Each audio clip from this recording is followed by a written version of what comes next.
Puji nama Tuhan, selamat berjumpa kembali di dalam program Pastor Talk. Izinkan firman Tuhan memandu kita sebelum beraktivitas di sepanjang hari ini. Judul yang saya bawakan hari ini adalah sebuah pertanyaan yang seringkali dipertanyakan oleh umumnya banyak orang. Dan sampai hari ini pertanyaan itu terus akan ditanya lagi dan ditanya lagi. Yaitu tentang bercerai diperbolehkan. Ya, ini adalah pertanyaan sekaligus judul kita di saat ini. Mari kita lihat di dalam Markus pada pasal 10 ayat 1 sampai dengan ayat yang ke-12. Saya bantu bacakan di ayat yang kedua. Ya, ayat yang kedua saya bantu bacakan, nanti Bapak Ibu bisa selesaikan 1 sampai 12. Maka datanglah orang-orang Farisi dan untuk mencoba Yesus mereka bertanya kepadanya, apakah seorang suami diperbolehkan menceraikan istrinya? Orang Farisi sesungguhnya tidak sungguh-sungguh ingin tahu apa yang Yesus ajarkan tentang perceraian dan pernikahan kembali. Mereka orang-orang Farisi ini bukanlah sedang rindu menantikan pengajaran dan menunggu pendapat Yesus yang luar biasa itu. Melainkan orang-orang Farisi ingin mencoba Yesus dan menyeretnya ke dalam perdebatan besar pada masa itu antara pandangan liberal dan pandangan konservatif tentang perceraian. Nah, isu perceraian ini sangatlah emosional pada saat itu, sama seperti sekarang juga. Dan orang-orang Farisi berpikir bahwa Yesus tidak akan bisa keluar dari jebakan situasi ini. Namun saudara, seperti biasanya, Yesus membalikkan keadaan dan memberikan jawaban yang jauh lebih dalam dari yang mereka harapkan. Nah, kita tentunya paham bahwa orang Farisi tidak pernah mempertanyakan apakah perceraian itu legal atau enggak legal, benar atau salah. Orang-orang Farisi ini sudah menganggap perceraian sebagai sesuatu yang lumrah gitu ya, yang umum gitu. Kenapa? Karena ada penjelasan tentang perceraian pada hukum Musa. Tetapi di sini Yesus bukannya menjelaskan alasan-alasan yang dapat membenarkan perceraian tersebut. Justru Yesus kembali ke akar persoalan. Bahwa akar persoalannya, kata Yesus, Tuhan sejak awal tidak pernah merencanakan adanya perceraian.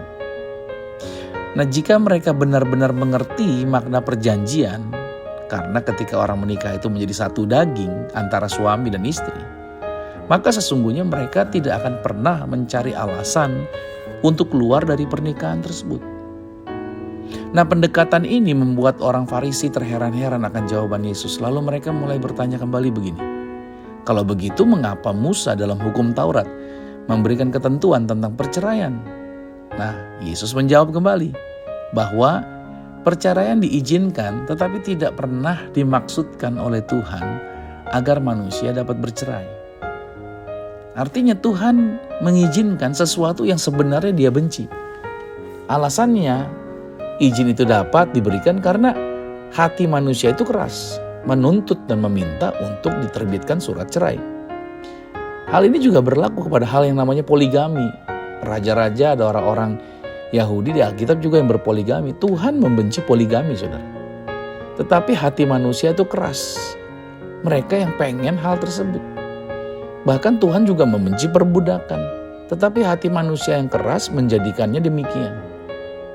Nah, sebaliknya justru Yesus itu datang untuk apa? Untuk mengubah hati yang keras menjadi hati yang lembut supaya kita semua dapat berjalan dalam rencana terbaik yang Tuhan sediakan bagi kita.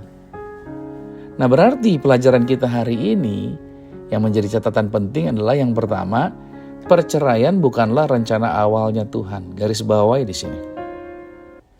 Perceraian bukanlah rencana awalnya Tuhan. Kalau kita lihat dalam Markus 10 pada ayat yang ke-6, Yesus mengingatkan kembali kepada rancangan mula-mulanya Tuhan.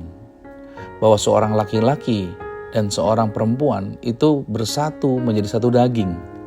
Dan mereka tidak dapat terpisahkan. Nah, dalam rancangan Tuhan, pernikahan itu adalah suatu ikatan kudus yang berlaku atau berlangsung seumur hidup.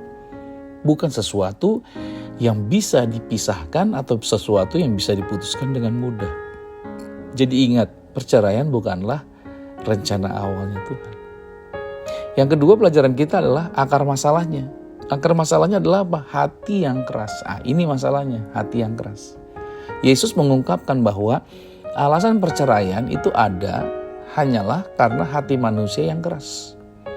Hati yang keras membuat pasangan tidak lagi mau saling mengampuni, tidak mau saling mendengarkan, tidak mau saling merendahkan diri. Saat pertanyaan di hati mulai berubah, coba kita koreksi masing-masing. Dari pertanyaan yang semulanya adalah bagaimana saya bisa berkomitmen dalam pernikahan ini, terus berubah menjadi bagaimana saya bisa keluar dari pernikahan ini, itu tanda, saudara. Tanda adanya keretakan yang serius di dalam diri orang itu. Jadi akar masalahnya adalah apa? Hati yang keras. Yang ketiga, yang kita pelajari, kasih Kristus itu melunakkan hati. Nah, kabar baiknya, tadi dikatakan Yesus datang untuk mengubahkan hati kita. Karena Ia memberikan kita hati yang baru. Yeskiel 36 telah menuliskan itu bahwa Dia memberikan kita hati yang baru. Hati yang mampu untuk bisa mengasihi. Dengar baik, kita gak bisa mengasihi orang. Kita gak bisa punya hati yang mengampuni. Kita gak bisa punya hati yang berkomitmen. Semua itu dikerjakan oleh satu roh, yaitu rohnya Yesus Kristus. Itu sebabnya pernikahan tanpa Kristus adalah pernikahan yang sia-sia. Pernikahan tanpa izinkan roh Yesus ada di dalam diri kita. Kita tidak mungkin bisa punya hati yang bisa mengasihi, mengampuni, dan berkomitmen. Roh Yesuslah yang ada di dalam diri kita, yang membuat kita mampu untuk bisa berkomitmen di dalam perjalanan pernikahan. Itu sebabnya Yesus datang untuk melunakkan hati kita. Izinkan Dia, karena dengan hati yang lembut, maka barulah kita bisa menjalani pernikahan. Bukan hanya sekedar bertahan karena ada tantangan, karena sudah terlanjur punya anak, karena sudah terlanjur tanda tangan pernikahan dan lain sebagainya. Bukan sekedar untuk bertahan, tetapi untuk terus bertumbuh, berkembang sesuai dengan rencana terbaiknya Tuhan. Karena dikatakan tidak baik manusia itu seorang diri saja. Makanya berdua itu lebih baik. Kalian akan menikmati berkat yang jauh lebih luar biasa. Di dalam kesendirian dengan berdua itu berbeda luar biasa. Itu sebabnya saya percaya Kristus datang untuk melunakkan hati setiap kita. Nah, apa yang perlu kita lakukan berarti di dalam kehidupan kita? Nah, ketika kita dengar firman Tuhan hari ini, bagi saudara, bagi pasangan yang sudah menikah, ingat, jangan fokus untuk mencari alasan, yaitu untuk menyerah. Jangan fokus cari alasan, saya udah gak kuat lagi dan lain sebagainya. Tapi carilah cara untuk terus berkomitmen dan membangun. Caranya gak ada lain. Izinkan Yesus yang bekerja di dalam diri saudara. Engkau tidak bisa dengan kekuatanmu. Harus roh Yesus yang membangunnya di dalam dirimu. Tapi Dia tidak bisa bekerja kalau engkau tidak memberikan pintunya untuk dibukakan. Pasangan yang Anda pilih, ingat ini, adalah pribadi untuk dikasihi sekaligus diampuni. Sebagaimana diri kita telah dikasihi dan diampuni oleh Bapa terus menerus. Lalu bagi kalian yang belum menikah atau rencana menikah, ini pesan penting buat kalian. Menikahlah dengan bahagia, bukan demi bahagia. Menikahlah karena bahagia, bukan supaya bahagia. Jadi artinya, kalian harus bahagia dulu, barulah menikah. Karena kalau bahagia itu dijadikan tujuan, maka Anda akan masuk dalam jerat yang ujungnya justru tidak bahagia. So, kalian mau nikah, hati-hatilah dengan yang namanya ekspektasi. Lalu bagi jemaat secara umum, biarlah kasih Kristus melunakkan hati setiap kita. Dalam apa? Dalam kita berelasi. Dalam hubungan kita. Baik hubungan antara adik kakak, orang tua dengan anak dalam keluarga, relasi dalam pelayanan, maupun relasi di dalam kepada sesama manusia dimanapun kita berada. Saya percaya Kristus yang bekerja di dalam diri kita itu selalu menghadirkan ketenangan dan kedamaian. Artinya, hati kita ini penting. Kalau hatinya udah keras, udah gak bisa diapa-apain lagi. Saya kasih ilustrasi misalkan tanah yang keras. Itu gak mungkin bisa ditanami, saudara. Makanya untuk bisa ditanami tanah itu, dia perlu apa? Perlu dilembutkan. perlu digemburkan. Makanya demikian juga hati yang keras. Kesulitan dia untuk bisa menumbuhkan kasih. Tapi kalau tanah itu digemburkan, dicangkul, ya, ditambahkan air, ya memang tidak nyaman. Ketika hati kita mulai digemburkan, dicangkul, dicabut, batu-batunya dikeluarin, yang keras-keras dikeluarkan dan lain sebagainya. Itu memang tidak mudah. Tapi pada waktu kita bekerja sama, maka benih yang kecil sekalipun ketika ditanam di tanah yang sudah digemburkan, maka hatimu bisa tumbuh menjadi hati yang luar biasa. Sebagaimana benih yang kecil itu bisa tumbuh menjadi pohon yang besar ketika tanahnya sudah digemburkan. Nah, hati yang dilembutkan, hati kita yang dilembutkan oleh Kristus, itu akan membuat kasih yang berlimpah di dalam pernikahan. Hati yang telah dilembutkan oleh Kristus itu akan membuat Anda akan memiliki yang namanya kehidupan dalam pernikahan yang terus bertumbuh dan mengalami keindahan.